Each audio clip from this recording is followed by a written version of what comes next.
नमस्कार दोस्तों, बहुत बहुत स्वागत है आप सभी का मेरे चैनल पर। पिछले वीडियो में हमने जाना था कि किस तरह से डिम्पल कपाड़िया और सुपरस्टार राजेश खन्ना की पहली मुलाकात हुई थी और कैसे राजेश खन्ना उनके आशिक बन गए थे। मगर दोस्तों, डिम्पल कपाड़िया और राजेश खन्ना की कहानी जानने से पहले हमें जानना होगा कि किस तरह से राजेश खन्ना का अपनी 7 साल पुरानी गर्लफ्रेंड अंजू महेंद्रू से ब्रेकअप हुआ था, जबकि वो बहुत प्यार करते थे अंजू महेंद्रू से। दोनों लिव इन रिलेशनशिप में भी थे और किस तरह से इनके रिश्ते में दरार आई थी और किस तरह से डिम्पल की एंट्री हुई थी।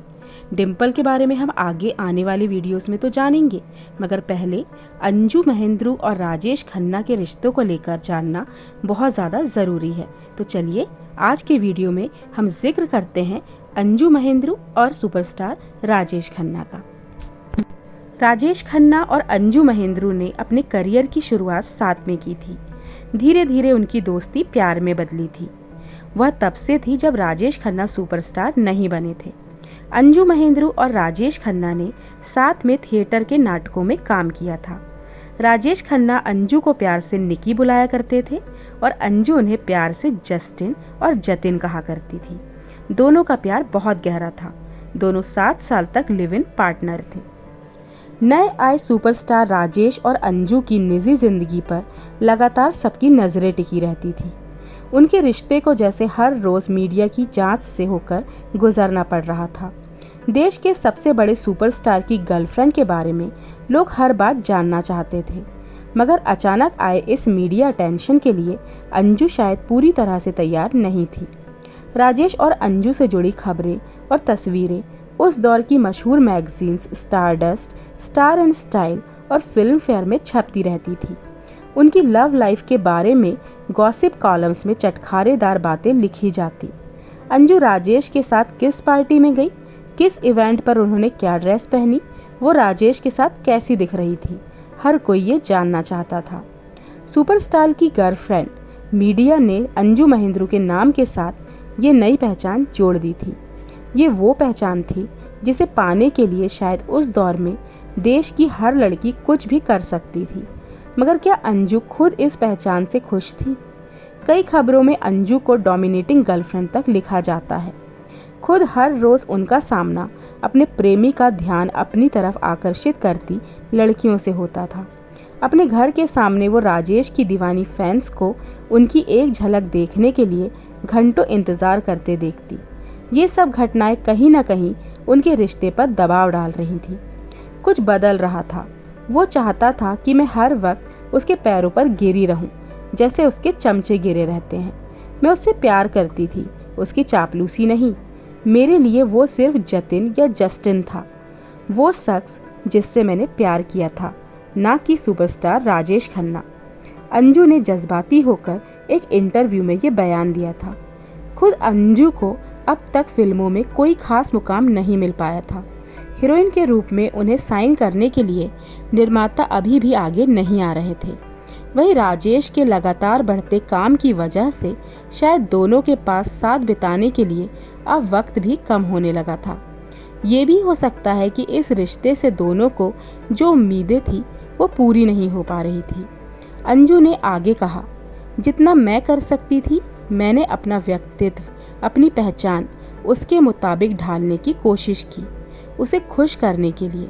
वो चाहता था कि मैं मॉडलिंग छोड़ दूं, वो भी उस वक्त जब मुझे काफ़ी ज़्यादा पैसे मिलते थे। मैंने छोड़ दी, लेकिन शायद राजेश को कुछ और ही चाहिए था। एकदम से आई बेमिसाल कामयाबी को परिपक्वता से संभालना किसी के लिए भी मुश्किल हो सकता है, और राजेश की उम्र उस समय महज 28 साल थी। किसी भी रिश्ते को ऐसे बदलाव का सामना करने के लिए वक्त की ज़रूरत होती है। लेकिन आलम यह था कि अगले 2 साल तक राजेश खन्ना का लगभग हर दिन किसी न किसी फिल्म निर्माता के नाम हो चुका था।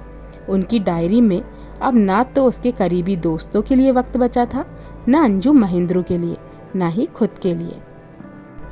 अंजू ने एक इंटरव्यू में यह भी बताया, वो मुझ पर इल्ज़ाम लगाते थे कि मुझे अपनी पार्टियों और दोस्तों से फुर्सत नहीं, लेकिन जब भी मैं उनसे मिलने जाती थी तो वो अपने चमचों से घिरे रहते थे। मैंने उनसे कहा कि मुझे प्राइवेसी चाहिए, कम से कम जब मैं उनसे मिलने जाऊं उस समय तो वो अपने चमचों को दूर रखें, लेकिन वो चमचे हमेशा उन्हें घेरे रहते थे।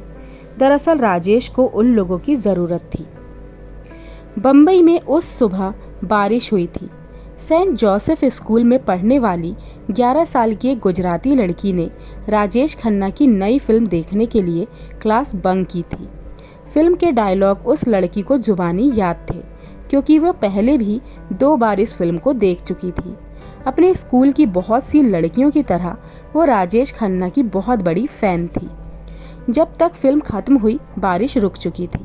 राजेश खन्ना के ख्यालों में खोई वो उनके बंगले आशीर्वाद की तरफ चलने लगी। गेट पर पहुंचकर उसने वहां खड़े गार्ड से कहा कि वो राजेश खन्ना की बहुत बड़ी फ़ैन है और उनसे मिलना चाहती है। बूढ़ा गार्ड मुस्कुरा दिया। वो अब तक ऐसे हजारों दीवाने फ़ैन देख चुका था जो उसके मालिक को देखने के लिए कुछ भी करने को तैयार रहते थे।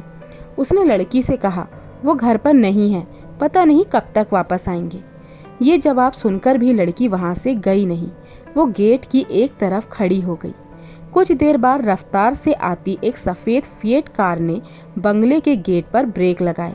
इसी पल कार के पहियों से उछलकर सड़क पर जमा बरसात का पानी लड़की के जूते और मोजों को गंदा कर गया। गेट खुला और कार बंगले के अंदर दाखिल हो गई। अंजू महेंद्रू कार से उतरी और बंगले के अंदर चली गई, लेकिन अपने गंदे जूतों पर नज़र डालते हुए सेंट जोसेफ स्कूल में पढ़ने वाली इस 11 साल की लड़की की आंखों में आंसू आ गए। इस लड़की का नाम था डिम्पल कपाड़िया। तो दोस्तों, आज हमने जाना कि कैसे धीरे धीरे राजेश खन्ना और अंजू महेंद्रू के रिश्तों में आने लगी थी दरार, और किस तरह से एक 11 साल की छोटी सी बच्ची जो कि राजेश खन्ना की बहुत बड़ी फ़ैन थी, वो राजेश खन्ना के गेट पर खड़ी थी, और किस तरह अंजू महेंद्रू की कार से सारा कीचड़ उस लड़की के जूतों पे पड़ गया। वो लड़की की आंखों में आंसू आ गया, और ये लड़की थी डिम्पल कपाड़िया। क्या वो उस समय जानती थी कि आगे आने वाले समय में जिस लड़की के कार से उनके कपड़े गंदे हुए हैं वो इस घर से आउट हो जाएंगी और आशीर्वाद की रानी बन जाएंगी डिम्पल कपाड़िया। तो दोस्तों, आने वाले वीडियोस होंगे बहुत ज़्यादा इंटरेस्टिंग। अभी अंजू महेंद्रू और राजेश खन्ना का किस्सा पूरी तरह से ख़त्म नहीं हुआ है। हम डिटेल में जानेंगे दोस्तों, क्योंकि हम पढ़ रहे हैं राजेश खन्ना की बायोग्राफी, है ना। तो इसमें से हमें मिलेंगी ऑथेंटिक जानकारियाँ। तो उम्मीद करती हूँ आप लोग मेरे वीडियोस को बहुत ज़्यादा प्यार देंगे और मेरे आने वाले वीडियोस में आप लोग बहुत ज़्यादा एंजॉय करेंगे। तो दोस्तों, फिर मिलूंगी आपसे अपने अगले वीडियो में। तब तक के लिए नमस्कार।